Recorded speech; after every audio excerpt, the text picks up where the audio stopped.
Halo teman-teman, terima kasih sudah mengeklik video ini. Kali ini saya akan nyeritain film berjudul Big Driver yang diangkat berdasarkan novel Stephen King. Film ini berkisah tentang seorang wanita yang berprofesi sebagai penulis cerita misteri terkenal yang membalas dendam kepada seseorang yang telah memperkosanya. Sebelum masuk ke ceritanya, saya ingatkan kembali kepada teman-teman, jika kalian suka dengan channel ini, klik tombol subscribe terlebih dahulu dan nyalakan notifikasinya, supaya tidak ketinggalan updatean video terbaru dari channel ini. Tanpa berlama-lama lagi, yuk kita simak ceritanya. Di awal film, kita diperlihatkan seorang wanita bernama Tess yang bersiap-siap untuk pergi ke perpustakaan. Ia berprofesi sebagai penulis novel misteri yang terkenal. Tess juga terlihat sedang menelpon tetangga sekaligus sahabatnya. Singkatnya, ia berangkat menuju ke perpustakaan dengan bantuan GPS yang telah disetelnya. Kali ini, Tess menempuh perjalanan yang cukup jauh. Sesampainya di sana, Tess langsung disambut oleh seorang wanita bernama Ramona. Ia adalah kepala perpustakaan di tempat itu. Lalu Tess diperkenankan untuk menyampaikan pidatonya mengenai sejarah novel yang dibuatnya. Setelah selesai berpidato, ia berbincang-bincang sedikit dengan Ramona. Saat mau pulang, Ramona menyarankan kepada Tess untuk melewati jalan pintas agar lebih cepat sampai ke rumahnya. Tess yang setuju, kemudian Ramona langsung menyetel GPS di mobil Tess. Ia langsung melajukan kendaraannya melewati rute yang telah disarankan Ramona. Di sana terlihat jalan sangat sepi, tidak ada mobil lain selain mobilnya. Namun tiba-tiba, ban mobil Tess menginjak papan berpaku yang akhirnya ia memutuskan untuk menepi di sebuah warung tak berpenghuni. Tess mencoba meminta bantuan kepada pengendara lain. Hingga akhirnya ia bertemu dengan seorang pria pengendara mobil pick-up yang bersedia menawarkan bantuan. Pria tersebut langsung mengambil peralatan yang dibutuhkan di mobil Tess. Namun ia sedikit curiga kepada pria tersebut, karena di mobilnya ada sebuah papan yang tertancap paku sama persis yang telah diinjak mobilnya. Tapi pria tersebut langsung menghampiri Tess, kemudian mencekik dan memukulnya hingga pingsan. Saat sadar, ia sedang diperkosa oleh pria bertubuh besar itu dengan secara brutal. Terlihat pria tersebut sangat menikmatinya. Walaupun Tess sudah memohon, tapi pria besar itu tetap memperkosanya hingga ia lemas tak berdaya. Setelah puas, Tess dibawa ke sebuah sungai yang ada pipa panjang dan meninggalkannya begitu saja. Tapi beruntung, Tess masih hidup setelah kejadian itu. Di sana ia melihat beberapa mayat wanita yang mungkin senasib sama seperti dirinya. Lalu ia keluar dari pipa tersebut dan mencari bantuan. Tess mulai berjalan menjauhi kota itu hingga ia sampai di depan toko. Lalu Tess masuk ke dalam dan meminjam ponsel umum untuk menelpon bantuan. Singkatnya, Tess menaiki sebuah taksi untuk kembali ke rumahnya. Namun, ia berencana untuk tidak menceritakan fakta bahwa ia telah diperkosa oleh orang tak dikenal, karena hal itu dapat merusak reputasinya sebagai seorang penulis terkenal. Setelah sampai di rumahnya, ia langsung mencari sebuah pistol untuk jaga-jaga dirinya.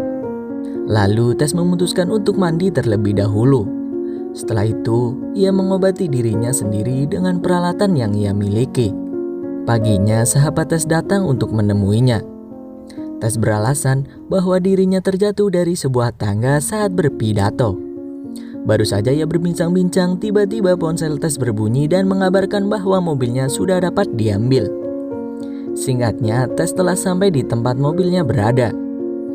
Kemudian Tess meminta bantuan kepada manajer di sana. Jika ia melihat orang yang telah mengantarkan mobilnya, Tess minta untuk segera dihubungi karena ingin memberikan hadiah kecil. Kemudian setelah itu Tess segera pulang ke rumahnya. Di rumah, ia mencari artikel tentang identitasnya Ramona. Lalu ia berspekulasi bahwa Ramona telah bersekongkol dengan pria besar tersebut. Tess terus mencari artikel tentang Ramona dan akhirnya ia menemukan alamat tempat tinggalnya. Malamnya, ia langsung pergi ke rumah Ramona dengan bantuan GPS yang ia punya. Setelah sampai di sana, ia langsung memasuki rumah Ramona. Terlihat Ramona sangat terkejut atas kedatangan Tess. Tess terus menyudutkan Ramona sambil menodongkan pistolnya. Tetapi ia menyangkalnya bahwa ia tidak tahu atas kejadian yang telah dialami Tess. Saat sedang bernegosiasi, sialnya Tess terkena vas bunga sehingga Ramona berhasil mengambil pistolnya. Akhirnya Ramona mengaku bahwa itu memang rencananya. Namun saat ia hendak menembak, ternyata amunisi di pistol tersebut kosong. Lalu Tess langsung mengambil pisau dan menusukkan di perutnya. Setelah itu, Tess langsung menembak Ramona. Lalu ia juga menemukan antingnya berada di kamar mandi rumah itu. Kemudian ia juga melihat 2 foto anaknya yang benar salah satu dari mereka adalah yang telah memperkosa Tess. Kemudian Tess melihat pria besar itu turun dari sebuah truk. Ia langsung memastikannya, setelahnya ia kembali lagi ke mobil. Setelah truk itu pergi, kemudian Tess mengikutinya. Lalu ia berhenti ke suatu tempat dan mengeceknya. Tess terus menyelusuri tempat itu hingga akhirnya ada seseorang yang datang dengan truk yang sama persis pada waktu itu. Langsung saja ia berlari dan menembaknya. Namun itu bukan pria yang memperkosanya, melainkan saudara dari pria itu. Setelahnya ia langsung melanjutkan perjalanannya ke tempat yang telah ia program. Di sana ia terus mencari pria besar itu dengan memasuki rumah yang ada di sana. Kemudian ia melihat foto-foto kejahatan dari 2 orang bersaudara tersebut. Lalu Tess juga melihat foto dirinya yang sedang diperkosa oleh pria besar itu. Tiba-tiba Tess mendengar seperti ada aktivitas di sekitaran rumah. Langsung saja Tess mengeceknya dan benar saja itu adalah pria yang ia cari. Perlahan Tess mendekati pria berbadan besar itu, namun pria tersebut langsung menyadarinya. Pria tersebut agak terkejut dengan kedatangan Tess. Lalu Tess langsung menembak kakinya hingga 2 kali. Saat Tess mau menembaknya kembali, ternyata pelurunya habis. Namun Tess pergi keluar dan memukulkan papan berpaku ke kepala pria tersebut. Lalu Tess mengisi pistolnya kembali dan bersiap untuk menembaknya. Pria itu berusaha menaiki truknya, tapi tidak bisa disebabkan oleh kakinya yang telah tertembak. Hingga akhirnya Tess menembak burung pria tersebut. Setelah selesai, ia kembali ke tempat di mana Tess diperkosa untuk mencari ponselnya. Keesokan harinya, Tess langsung membuang bukti-bukti jejak pembunuhannya.